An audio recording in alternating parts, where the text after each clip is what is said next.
Good morning. Welcome and thank you everyone for joining us for Teledyne ISCO's March Chromatography webinar focused on what to do when things go wrong in Prep LC. Today's webinar is being led by Jack Silver, one of Teledyne ISCO's application chemists. If you have any questions or comments during the webinar, please utilize the chat function or the Q&A function within the Zoom platform, and all questions will be answered at the end. The webinar is being recorded and will be shared with registrants and attendees later on this week. At this time, I will turn it over to Jack. Good day, everyone, and thank you for joining our webinar. We're going to talk about chromatography troubleshooting, and we are going to limit it to what you could do at the user level. Why would a user want to do any sort of troubleshooting? Well, just to save time.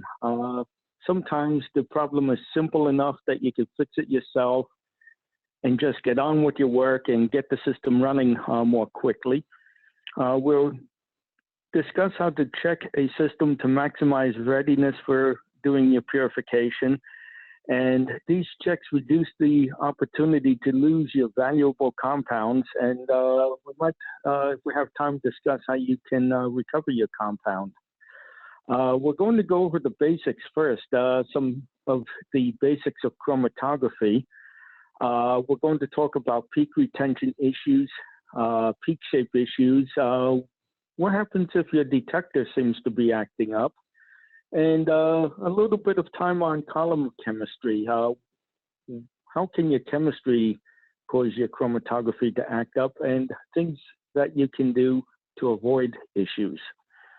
So the very basics, well, how does it work? And by knowing the basics, you can limit the causes. In other words, you can think about, well, I see this happening, and therefore that rules out certain failure modes, and it makes it easier to figure out exactly what's going on. You can logically determine where the problem lies. We'll start off with columns now. Normal phase, it's defined as the stationary phase, being more polar than the solvent. These include silica gel, alumina. These are always normal phase. There's some other types of columns, such as diol, cyano, and amine. If you're running organic solvents without water, those will act as normal phase. And we have a poster up on our website that describes how these columns work. And even though it talks about flash chromatography, it still applies to any system, whether it's flash chromatography or Prep HPLC, using those columns. Reverse phase came about a little bit later than normal phase, so people had to call it something, so they call it reverse phase. And we call it that because it's reversed. The stationary phase is less polar than the solvent. Stationary phase columns include C18, C8, C4, and polymeric reverse phase. Cyano is usually reverse phase with an aqueous mobile phase, although there's a handful of exceptions. Diol and amine, they might be reverse phase or they might be normal phase when you're running water. And I won't go into the details, but again, we have some application notes and posters up on our website that give you a hint about when those columns run as normal phase and when they run as reverse phase. Things that we will not discuss today include ion exchange and size exclusion chromatography.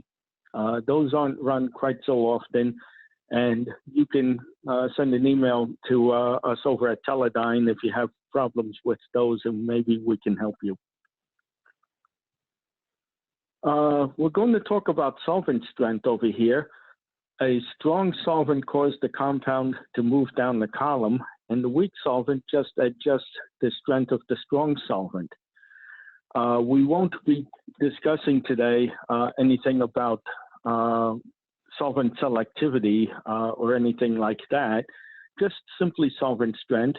And the one thing that you might find of interest is that these different solvents in normal phase Your weak solvent is hexane, cyclohexane PET ether. However, in reverse phase, those would be considered strong solvents. Likewise, when you're running normal phase, water is a strong solvent, yet it's the weak solvent in reverse phase. This also holds if you add modifiers to the solvent as well, such as triethylamine or trifluoroacetic acid or something else. You're not really changing the solvent strength that much. It might be modified slightly, but this progression will still hold. The other thing is all of these solvents are actually used for these normal phase and reverse phase, with the exception of these guys in bracket, which I list here because they are used very often for injection.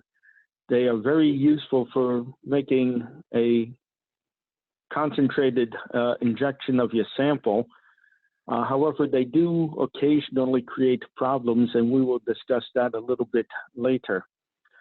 If you're doing supercritical fluid chromatography, the carbon dioxide would be your weak solvent in that case. So just to get us down the path over here, what happens if only strong solvent is available? How will it affect the chromatography? We're going to find out in just a second over here. First thing that you should do is check the retention time of a standard. So if you have a compound that comes out too early, you might have too much strong solvent. But you just synthesized a compound or you just isolated a compound. So you don't know a lot about the compound maybe. You might know its functional groups, but you don't know how it will run chromatographically on the column. So what you do is try to run a standard reference compound. We have a test mix that works for C18 and normal phase that works pretty well. And we know how that behaves. When you run your sample, you don't necessarily know if you created the correct compound, and it might elute earlier or later than you might have expected. By running a reference compound, you know how it behaves, and you can see if it shows early elution, which is too much strong solvent, or too little weak solvent. The other thing to look for is check the flow rate. If the compound's coming out too early, that usually suggests that one either set the flow rate incorrectly or loaded a method that was intended for a different column, because the increased flow will generally make peaks run a little bit faster. The other thing you will see is increased back pressure. Now, if the test compound comes out too late, that suggests too little strong solvent or too much weak solvent, okay? These things with the solvent, if you have too much of one, that suggests one thing. If you have too little of the other solvent, it suggests maybe a pump or a leak issue. Again, late elution could be something to do with the flow rate. If you have a method intended for a smaller column or set the wrong flow rate, again, peaks will come out later than you expected. You might also make sure that there's no leaks, make sure that all of the fittings are on tight, make sure that the pump is running correctly as well. So issues with peak retention, the peak elutes too early, okay? There's really two major causes aside from the flow rate we discussed on the previous slide. You either have too much strong solvent or not enough weak solvent. So how can you get too much strong solvent? One reason is you might have dissolved the sample in a strong solvent, DMSO, DMF. If you remember a couple of slides ago, those solvents have a strength somewhere in between water and methanol. So if your compound elutes with a solvent system that requires mostly water, very little organic solvent added, you might want to try diluting that with a weak solvent. On reverse phase, it's better to inject a large volume of weak solvent. It will focus your sample at the top of the column.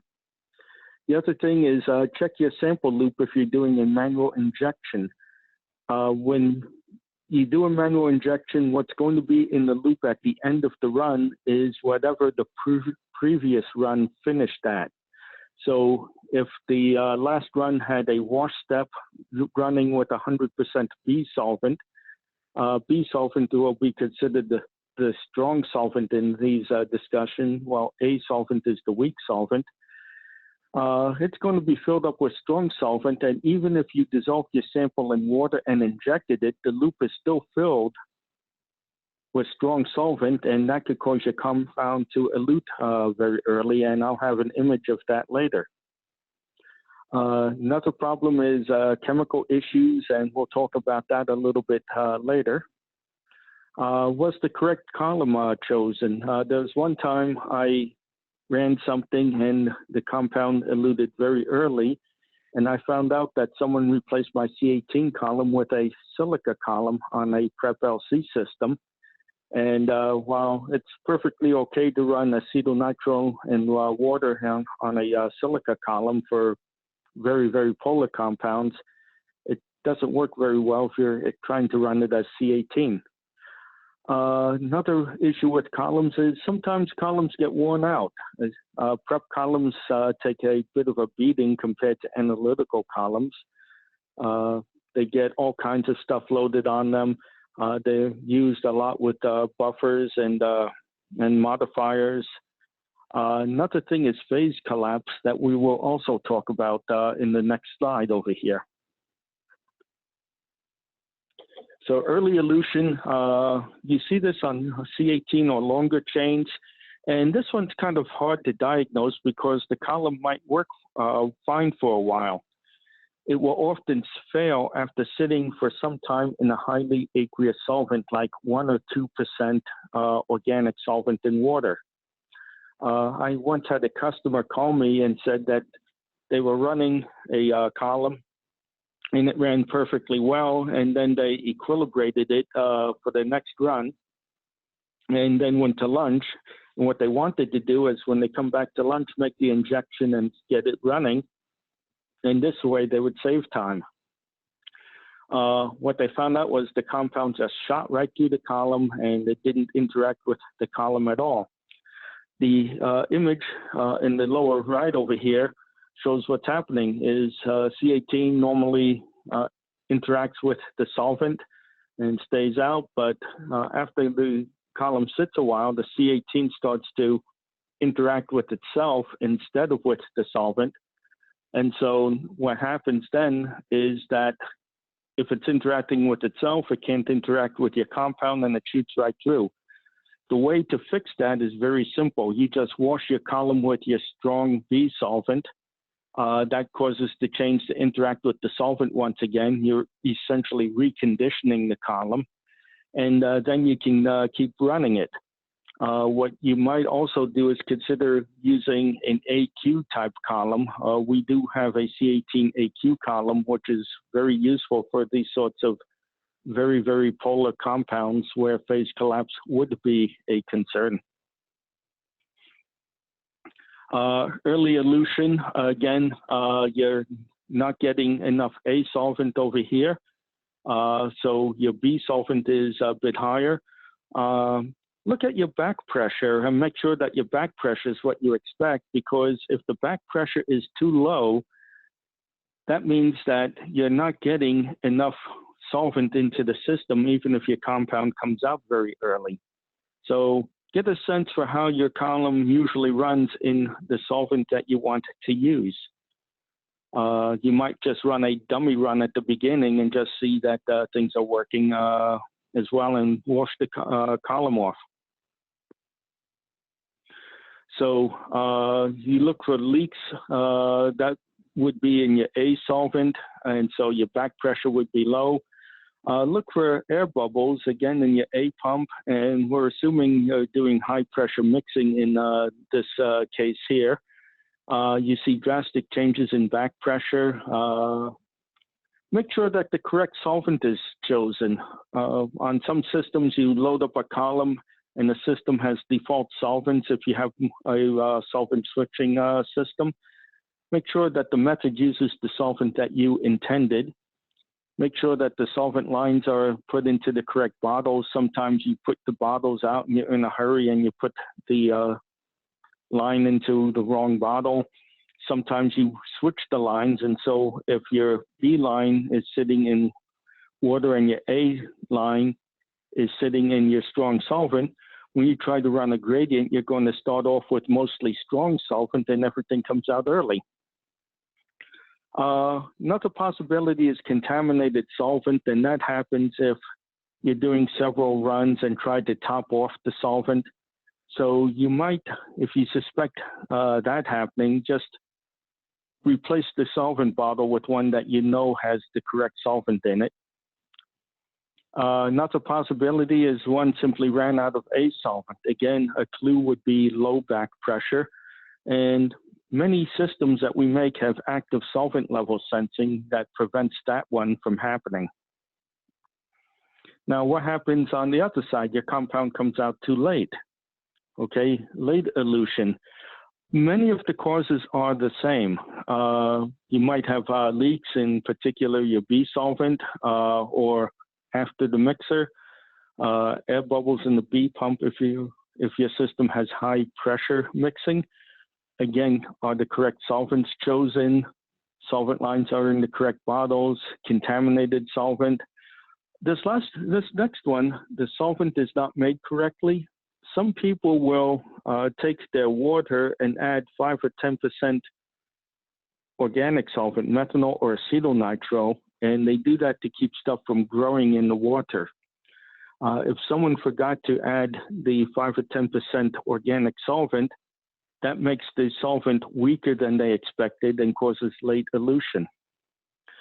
Again, the possibility is you ran out of B solvent, so only one pump is delivering solvent, and or you only are sucking from the strong solvent, and again, active solvent management prevents this from happening. The next thing we will discuss includes peak shape. Peak shape includes splitting, where a single peak actually looks like it is multiple compounds eluting. If you have a mass spectrometer, all of those peaks will have the same mass and the same fragmentation pattern. Another type of peak shape is called fronting, where the back end of the peak looks normal, but the front of the peak is leading the peak, and it doesn't look quite right. It doesn't look symmetrical. One more thing that you see is tailing, and the front of the peak looks normal. It comes up and then it gradually decays, and it seems to take forever for all of the compound to come out. So injection solvent can cause some very odd peak shapes. You could get some splitting because the solvent carries some of the sample down the column. You could get fronting, and you can even see peaks that merge together. And this next slide shows some examples. So going from top to bottom, you have a proper chromatogram and then the chromatogram with a problem. And two different situations over here. In the top one over here, this is what we expected. And the second one is the what it looks like with a little bit of strong solvent that got into the system somehow. So in this case,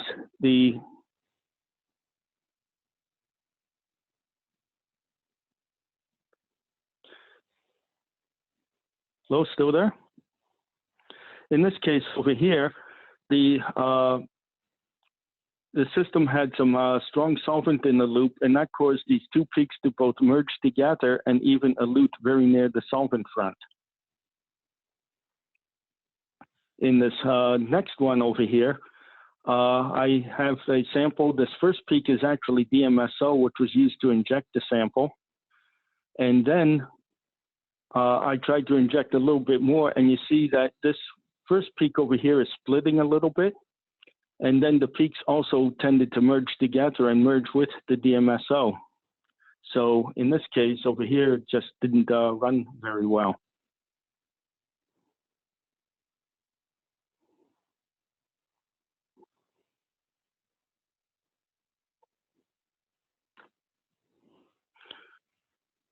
Stand by. Okay. Okay, column issues. Was the correct column used? If I mentioned before using silica instead of a C18 column, and my peaks came out at the wrong time. Was the column worn out? Has the frit been clogged? If you have a clogged frit, what happens is some of the sample gets onto the column, and then parts of the sample have to go around the clog and come onto the column a little bit later, and that can cause a very odd looking peak shape. Another thing that causes peak shape is just normal chromatography. Over here, we have some overloading that's going on here. The peaks have this characteristic triangular shape or shark fin shape, and that's normal. And for preparative HPLC, preparative chromatography, that's perfectly acceptable. We are not trying to integrate those peaks at all. Another thing that you see are flat top peaks, and all that is the detector being overloaded. I've also seen on other LC systems where instead of getting a flat top peak, the peak goes up and then it goes down and goes negative. And then sometimes after a period of time, you see the peak come up again.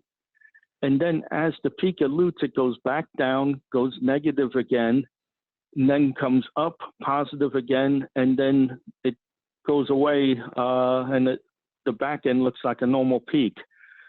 That's a function of the detector system. I suspect it's just a computer thing where they used something, they stored the data in one format that allows it to go negative.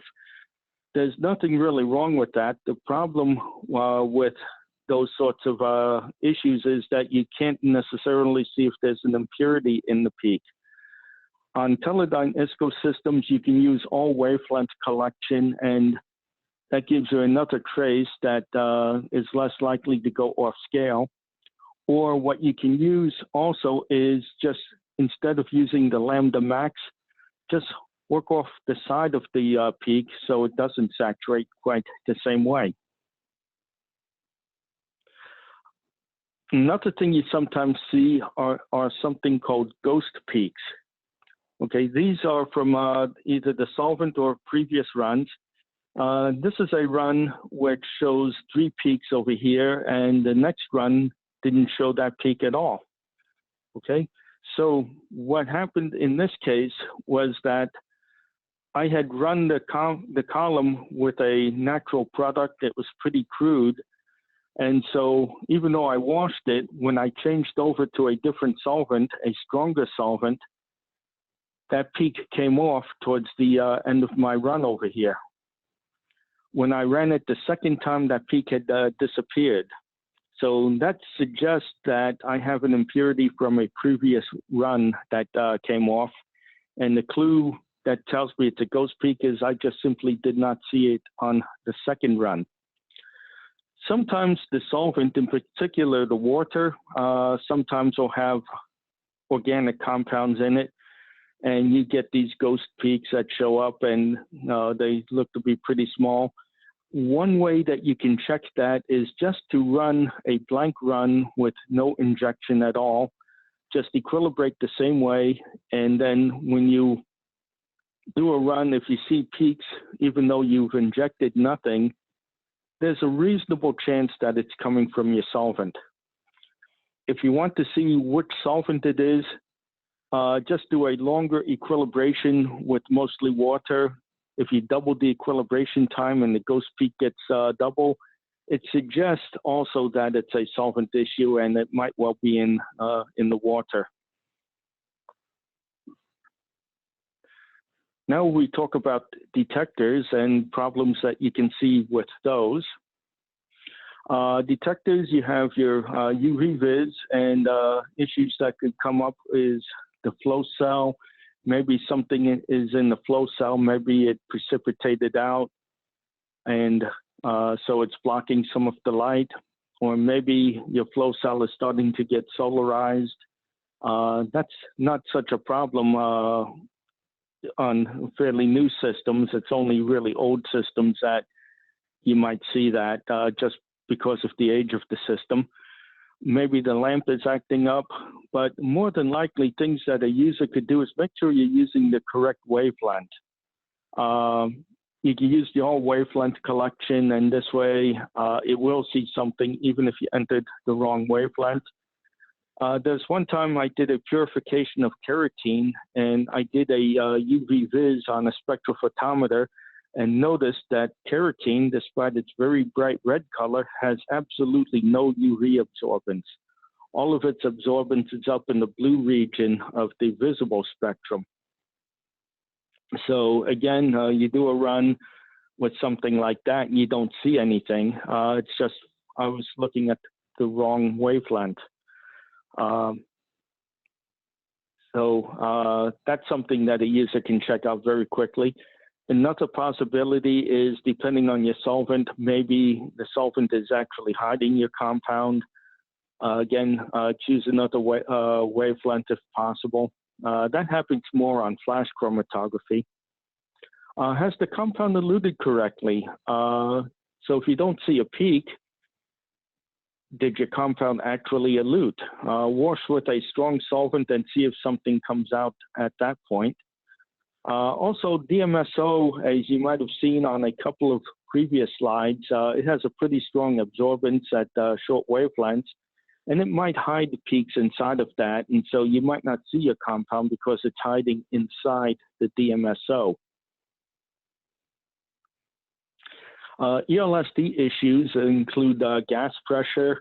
If there's no gas pressure, it can't nebulize the sample. Our systems will throw an error if you don't have adequate pressure. Make sure that you have the correct temperature settings for your ELSD. Some systems you have to set that up manually, and maybe someone had optimized the temperatures for their sample, but it might not be appropriate for the solvents you are running. Always usually set the temperature, but if you're running, say, a helic column, a silica column, but running helic, that's aqueous normal phase.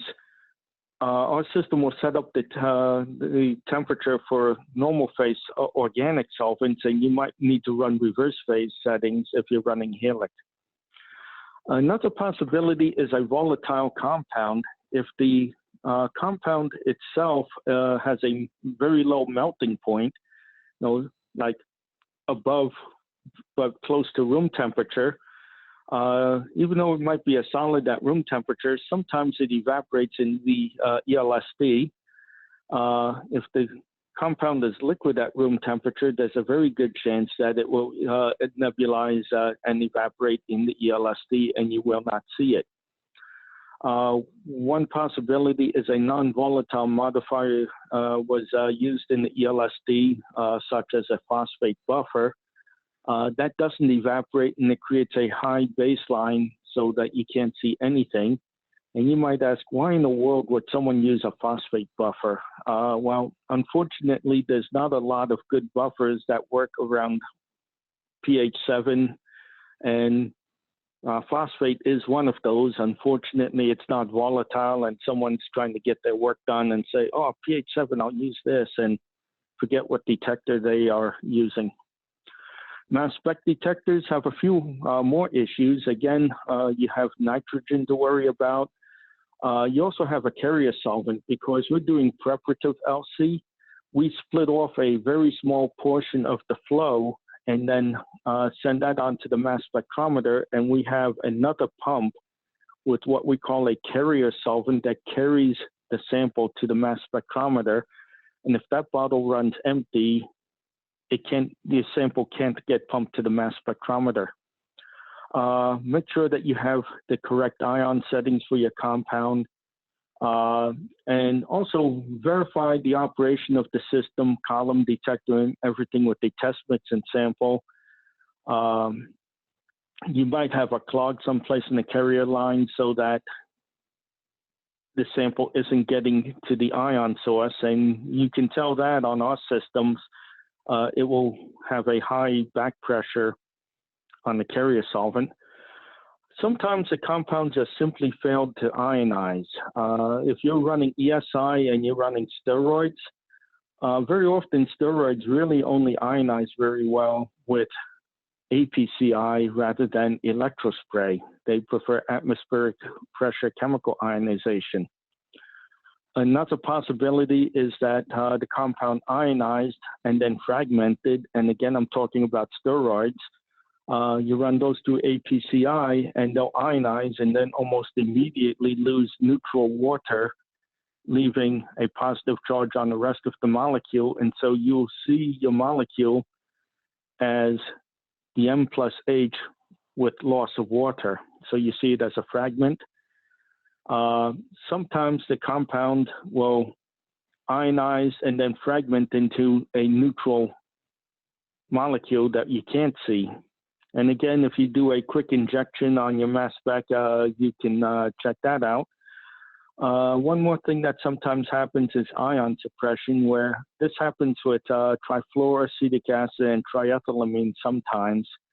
So just keep that in the back of your mind, that could suppress your ionization somewhat. Going on to chemistry over here, there's really two major issues with chemistry. You either have a issue with pH or the compound is decomposing on it. We'll talk about decomposition first. We synthesized this epoxide, and when we tried to purify it on silica, nothing came out the other side. It decomposed, and I actually derivatized my silica with that compound. So I tried a different column, and I used a cyano column. And even though the cyano is still on silica, it's a lot less reactive. I used the same solvents that I did for my silica gel. I used hexane ethyl acetate, and fraction number 2 over here is my compound, and we verified it with NMR, and it actually came off pretty pure. The other thing that could happen with chemistry, we're talking about pH now, are solvent modifiers. In this case, I ran nicotine, salicylic acid, and acridine run, and I see 3 peaks over here. So everything's good, right? Well, let's see.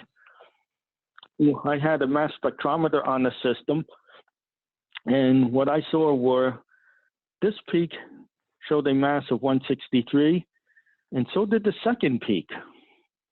And then the third peak showed 180, so I could identify both of these two as the nicotine and the acridine, and the salicylic acid just didn't show up at all. But the nicotine showed up twice, and this is an extreme case of a split peak over here, where I have 2 peaks of the same compound, okay? What it turns out is that I ran this in just methanol water without any modifier, okay? So I had some of the nicotine eluting early, some of it eluting late. This is a little unusual in the shape of the peaks. Usually if you get a peak split in such a fashion, the fronting and tailing usually face one another, so it looks kind of like a New York City suspension bridge. I then ran it the same as the last slide, except I used 0.1% TFA was added to the solvent. Now I see 3 peaks, and I was running the mass spectrometer in positive mode. So I see my 163, my nicotine elutes a lot earlier because it's been ionized because of the TFA. My acridine is showing up as a nice peak now, and now I see my salicylic acid finally eluting. Running an acid compound in an acidic solvent, I can then unionize, so to speak, the acid. It's a neutral molecule, and it will elute perhaps a little bit later. So one thing to keep in mind is the pKa of your functional groups. So if you have a basic compound, its pKa is around 8. Try running it acidic at around pH 4 or so, and it will come out a bit earlier, but it will stay as one peak. If you're running acidic, you either force it to be as the full free base or as its conjugate acid as a salt. One other thing to keep in mind when working with pH is a lot of columns are based on silica gel. Okay, you have to read the instructions for your column because some columns run fine under basic conditions. Most of them, though, do not. The underlying silica dissolves and you damage the column. So again, this is any manufacturer. Read the instructions that came with your column to make sure you can run above pH 7 or 7.5 on a silica-based C18 column. A little bit more about chemistry. We're talking about solvent modifiers over here. In this experiment here, I was purifying an alkaloid, quinine to be exact, and I ran a scouting gradient. Okay, and on our new systems that we have a way of running a scouting gradient, and it will generate a focus gradient for you very easily from that scouting gradient. But in this run over here, the peak came out pretty late, and so we calculated a focus gradient, and the compound now came out at the solvent front. Okay, we had no solvent modifier. In this next run, I added 0.1% formic acid, and now the peak eluded earlier on the scouting gradient, okay? Then it calculated a focus gradient for me, and the compound came out very nicely, and it's well resolved from its impurity over here, okay? This is not a fault of the calculation, it's just the chromatography that it sees. In this first run over here, the scouting gradient had the compound come out very late, so it generated a gradient with a lot of organic solvent in it, and so it came out earlier. In this next run over here, the compound behaved a little bit better. You can see the peak shape looks a bit better than in this first run over here, and it gave us a very nice focused gradient that we could then use to purify the compound.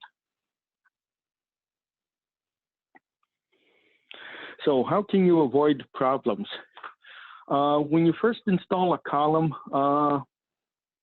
test it. Run some sort of test sample. Again, we supply a test mixture that works for several different types of columns. Just do a quick run with that. Or when you buy a column and you look at the instruction sheet, there's usually a QA sheet that comes with the column, and they list the compounds that they tested with the column. So go ahead and get some of those compounds and run the column with those, and save that chromatogram when you install the column. Okay, the reason why you want to save it is so that you can periodically run some comparisons. The chromatograph that you will get will not be the same as the test chromatogram that came with the column, because they used a different instrument than you are using. That system that the column manufacturer uses is dedicated to one purpose only, and that's quality control, and it's very highly optimized to make the plate counts look very nice. So if the retention times are somewhat different or the peak shape is somewhat different, as long as they're symmetrical, I wouldn't worry too much about it on a new column. Just save that chromatogram and then periodically run that test mixture again and make sure that the peaks still look the same. Next thing that you want to do is at the end of the day, when the system's going to be put to sleep, wash the system and remove the modifiers and the buffers. Okay, that cleans any modifiers and buffers from the pump, so there's no chance of something like phosphate precipitating in the pump head overnight. It also washes the column. It helps the column last longer. Again, a lot of C18. While you can run acidic solvents and you can run it without too much difficulty, it does very, very, very slowly hydrolyze the silo ethers that hold the C18 in place. And I found that washing the column at the end of the day extended my column lifetimes a lot. And this is well before I joined Teledyne ISCO, so it wasn't just our columns. Wash the column with B solvent, and that reduces ghost peaks. The other thing that you want to do is filter your sample before injection. If you have an automatic injection system, like the auto injector or the auto sampler, it's just easier on that system. It's also easier if you do a manual injection, because the inside of the injector is just two pieces of plastic that are pushed together to make a very nice seal. And if it has to roll over some crunchy bits because the sample wasn't injected, wasn't filtered rather, that tends to wear the faces of the injector down faster and it causes leaks. So try to filter your sample. You could centrifuge it down, but then if you do that, don't try to pick up from the very bottom of the tube, because that's where all the particles are. Okay, it's really much easier on the column frits as well, because it doesn't, the particles don't clog your frit up, as we discussed earlier. If you're using a mass spectrometer, verify that the compound does indeed ionize. Make sure that the solvent modifiers are compatible with the detectors being used. So again, if you're using a mass spec or an ELSD, no phosphate buffers. If you're using a mass spec, trifluoroacetic acid sometimes suppresses ionization. However, if you see your compound on your analytical HPLC, it should work on your Prep LCMS just as well. And another thing that you might want to do is a little bit of a pre-flight. If you don't use the system very often, what you might do is make a list of what solvents you need, which solvent lines take what solvent, and just kind of pre-flight the system before running it. Make sure the correct column is installed, and it's installed in the correct position if you have multiple column choices. The other thing is do a test run to verify that the system is running correctly, either a very light sample load or preferably some sort of known mixture. It saves you a sample. If the compound hasn't been run for a while, make sure that it's put together correctly. It's make sure that while it was in hibernation, nothing went bad. Or if the user hasn't run the system for a while, I'd rather lose a test mix than something I just synthesized. One other thing is, if your compound gets stuck on the column, you might remember from our discussion of strong and weak solvents. After you get the problem seems to be resolved, just use strong solvent and just pump your compound off and collect it in the out the waistline if you need to. No come off, and you have to evaporate it down and then re-inject it, but at least you get it back if you can wash it off. And I thank you very much for your time. And now at this point, we'll take questions and see if we can help you with your issues.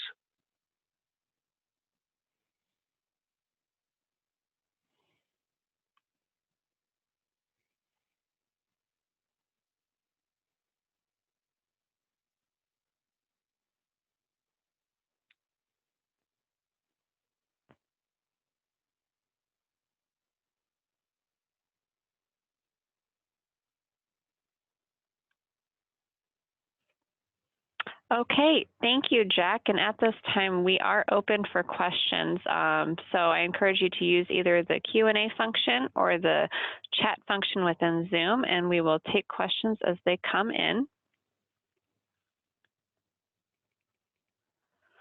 And I did want to say both the recording will be available later on this week for your use, or later on the Teledyne ISCO website.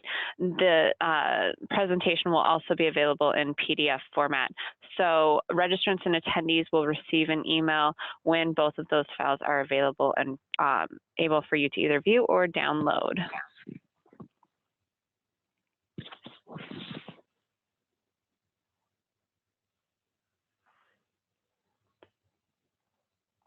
Okay, one question I have is there any way that we can get these and keep them for student use?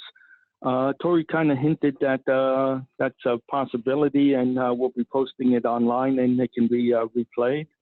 Another possibility is, I suppose, if you want to run it in a classroom or something, or use bits and pieces of it, give us a shout over here and we can send it over to you.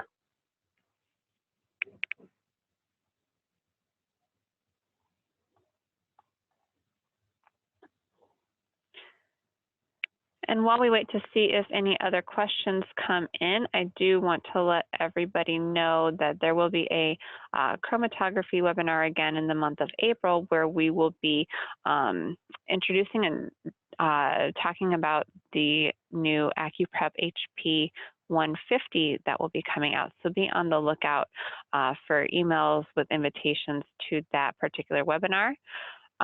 Those will be coming out later on in April.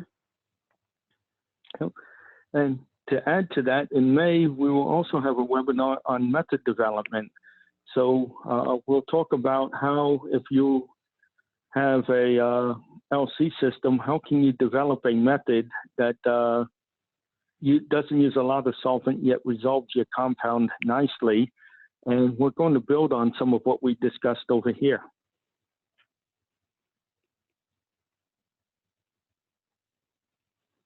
Great. Well, I am not seeing any other questions or comments come in at this time. If you do have any follow-up questions after the webinar ends, feel free to reach out to us through Zoom, or you can contact Jack Silver directly. We want to thank everybody so much for joining us today, and I do want to thank Jack as well for walking through this presentation. It was a lot of great information. So we appreciate both Jack's presentation and everybody taking time to join us today. Have a wonderful rest of your day, and we will look forward to seeing you all in April. Oh, Thank you very much for your time. Oops. Jack, I don't know. We just had a question come in. I don't know if you want to answer I that. just see it. Thank you. Is it optimal to use analytical HPLC prior to HPLC prep conditions? I can answer that two different ways. By running an analytical HPLC, you can at least see more or less how you expect your compound to elute. In other words, do a miniature purification on the analytical. However, you then have to almost repeat the run on your prep system, because you then have to scale it up. So you run a UHPLC on a very small column, and then you have to scale up with the flow rates and the column size to your prep system. So while it gives you some information, it's often takes a fair bit of work to make it happen. And we have a way of doing a run where we could get you some information from the analytical and calculate a focus gradient, and we'll talk about that in May.